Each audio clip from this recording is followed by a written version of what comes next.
లూకాసు సువార్త 4వ అధ్యాయం. లూకాసు సువార్త 4వ అధ్యాయము 22వ వచన భాగంలో ఈ మాట రాయబడింది. చూడండి, ఒకసారి చదవండి. యేసయ్యను గురించి సాక్ష్యం చెప్తూ అందరూ ఇలా అంటున్నారట. ఆయన నోట నుండి వచ్చిన దయగల మాటలకు ఆశ్చర్యపడి అనేటువంటి మాట అక్కడ కనిపిస్తుంది. ఈయన మాటలు విన్న వాళ్ళేమో, ఈయన మాటలేమో దైవిక మాటల్లాగా కనిపిస్తున్నాయి. మరి ఈయన చూస్తుంటేనేమో వాళ్ళేమనుకుంటున్నారు, ఈయన యోసేపు కుమారుడు కాదా అని చెప్పుకుంటున్నారు. కనుక యాక్చువల్గా మనందరము దయ లేనటువంటి వారు, అంటే నిర్దయులం. మనమందరం నిర్దయులు, దయలేనటువంటి వారు. ఆయన దయగలిగినటువంటి వాడు. మనము అనీతిమంతులము, ఆయన నీతిమంతుడు. అసలు ఆయనకి మనకి పోలికే ఉండదు, సంబంధమే ఉండదు ఆయనకి మనకి. కాబట్టే దయగలిగినటువంటి ప్రభు మనకు కావాలి. ఈ లోకములో ఉన్న మనుషులందరి మధ్యలో దయ అనేది ఇప్పుడు కూడా కనిపించటం లేదు. చాలా క్రూరంగా కనిపిస్తూ ఉన్నారు.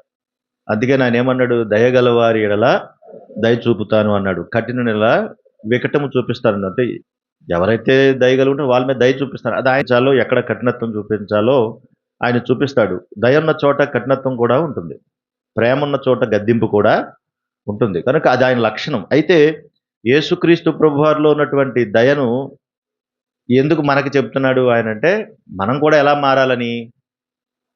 మారాలని ప్రభుని నమ్ముకున్నావు, ప్రభుని అంగీకరించావు, ప్రభులో బ్రతుకుతున్నాను అంటున్నావు అంటే మనం కూడా ఎలా మారిపోవాలని ఆయన ఉద్దేశం.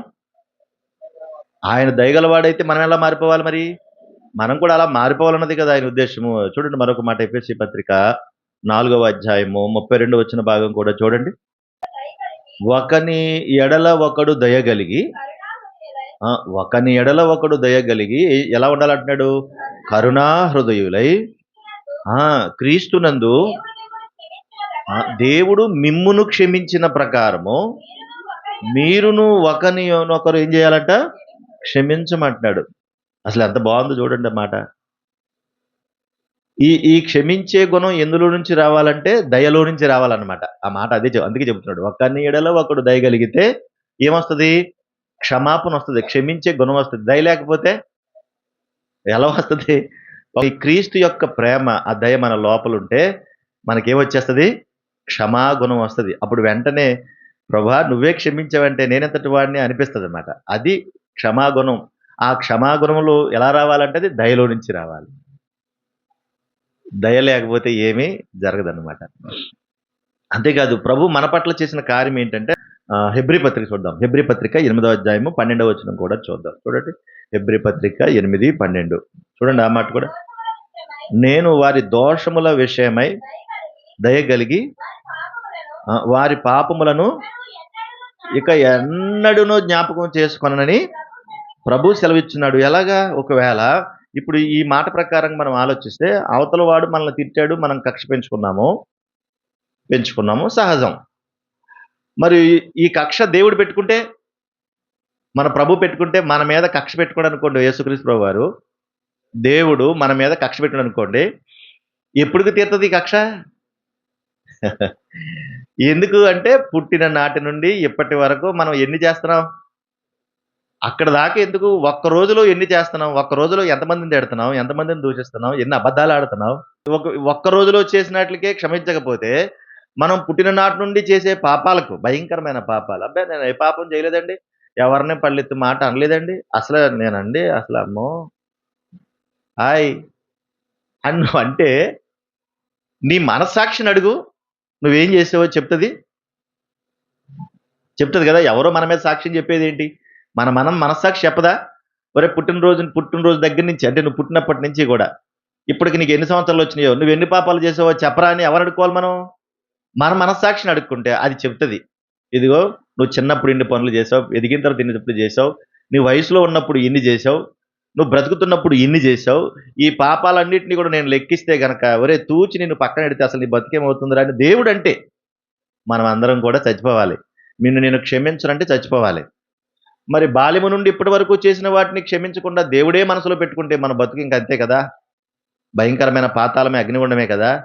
అందుకే ప్రభు ఏమంటున్నాడు, నేను మీ ఎడల దయ కలిగి మీ పాపాలన్నీ క్షమిస్తున్నాను. మరి మీరేం చేయాలా? మీరు కూడా దయ కలిగి మీరేం చేయాలి? ఇతరుల పట్ల క్షమించాలని. అందుకనే పరలోక ప్రార్థనలో కూడా ఏమి నేర్పాడు మనకి? ఒకరి అపరాధములు మీరు క్షమిస్తే మీ అపరాధములు నేను క్షమిస్తాను. మీరు వారిని క్షమించకపోతే నేను మిమ్ము ఎన్నడను క్షమించను అన్నాడు. ఇక క్షమించమనే పదం చిన్నదైతే కాదండి బాబు, చాలా కష్టం. అర్థం నేను జాగ్రత్తగా ఉండాలి. తమ్ముడు కదా అంటే అన్నాడులే. ఈ సర్దుబాటు వ్యవహారం ఎట్లా వస్తుందంటే క్రీస్తు ద్వారా. క్రీస్తు ద్వారా. క్రీస్తునే పక్కన పెడితే ఇంకా అసలు మన బతుకు అధోగతి. మన ప్రభు అంత గొప్పోడు కనుక మనకేమి నేర్పిస్తున్నాడంటే, నేను నీతిమంతుణ్ణి, మీరు నీతిమంతులు కాదు. నేను దయ కలిగినటువంటి వారిని, మీరు దయ లేనటువంటి వారు. కానీ నా ద్వారా మీరేమి నేర్చుకోవాలంటే దయ నేర్చుకోవాలి, నీతి తత్వాన్ని నేర్చుకోవాలి. నా ద్వారా మీరు దయగలవారుగా మారిపోవాలి, నీతిమంతులుగా కూడా మీరు మారిపోవాలి. అలాంటి స్థితిలోనికి మీరు వెళ్ళాలనే నేను ఈ స్థితి చేస్తున్నాను, ఈ మాటలు చెప్తున్నాను. కనుక మన మన ఆరాధన దయ కలిగినది, నీతి తత్వం కలిగినదైతే ఎంత అద్భుతంగా ఉంటుందో. నా మనసులో భేదం పెట్టుకుని నేను దేవాని ఎలా పిలవగలను, ఎలా ఆరాధన చేయగలను?